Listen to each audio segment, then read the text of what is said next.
Let's take you to Build One South Africa leader Mmusi Maimane, who says the party will indeed contest the general elections. He's announced the party's plans a short while ago, describing them as hurdles put in place for newcomers to participate in the polls. Newzroom Africa's Juniour Khumalo joins us now from the IEC offices in Centurion in Tshwane. A very good morning to you, Juniour. We heard Mmusi Maimane talking about some achievements, saying that they managed to get 140,000 plus signatures to ensure that they are indeed part of the 2024 elections. Talk to us about what more he had to say.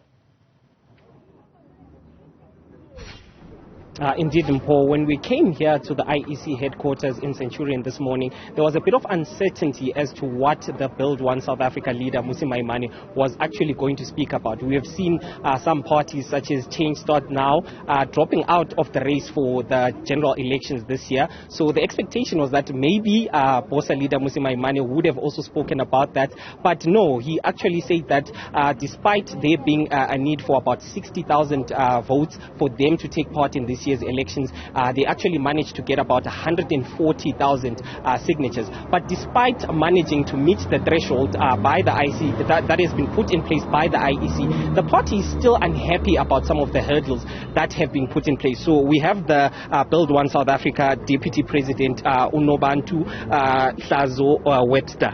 Thank you so much for joining us, ma'am. The party leader has spoken a lot about the IEC and some of those hurdles that have been put in place. One such is the signature requirement, and he says that some of these signature requirements should also be placed on the parties that have seats in the National Assembly. Talk to us about that. Absolutely, there are many hurdles. The signatures are just but one. And as you rightly say, we have achieved the signatures. We more than doubled the threshold. But the reality is that there are other parties who have not been able to do that.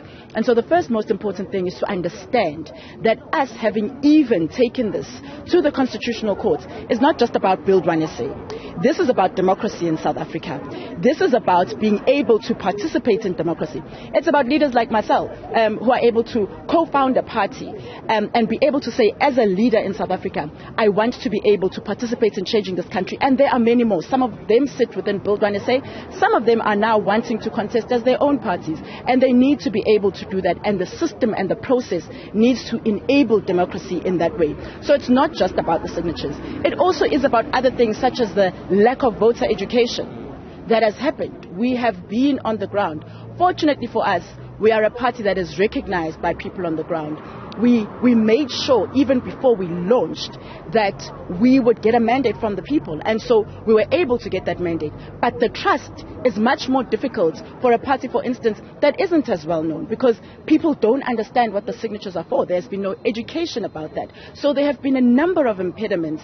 And what we believe is that they actually inhibit, or they are impediments to true democracy and really free and fair elections taking place. I did ask this to the party leader, Mmusi Maimane. I would say, was this not a self-imposed challenge by Bosa? Because the party was formed in 2022.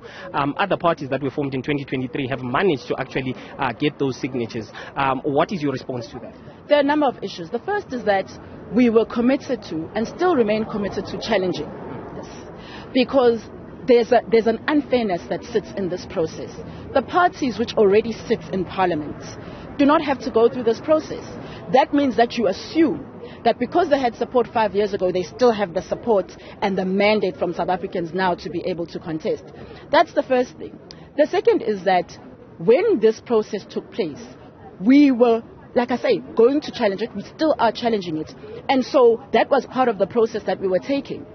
Second to that, not only is it challenging it, the format within which the signatures had to come had not been clarified, until the very last minute. And so we wanted to make sure that when we are collecting signatures, we are collecting them in the right format. But like we've said, we have independent candidates. Some of them stand here with me now. And those independent candidates are from communities and have endorsements. They had to go through their own process of getting 1,000 signatures from their own candidates. We could have simply taken those, for instance, and cheated the system. But we went, and we actually went through the process of going back to communities and getting that mandate from communities again. Okay, thank you so much, ma'am. That is the Bosa Deputy President, Nobantu Webster. Just speaking about Bosa's ability to collect those signatures that are mandatory from the IEC before any party takes part in these general elections. And the party has been able to collect about 140,000, not even the 60,000 that was actually required by the IEC. So they are definitely going to be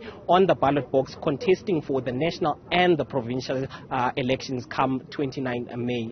Paul.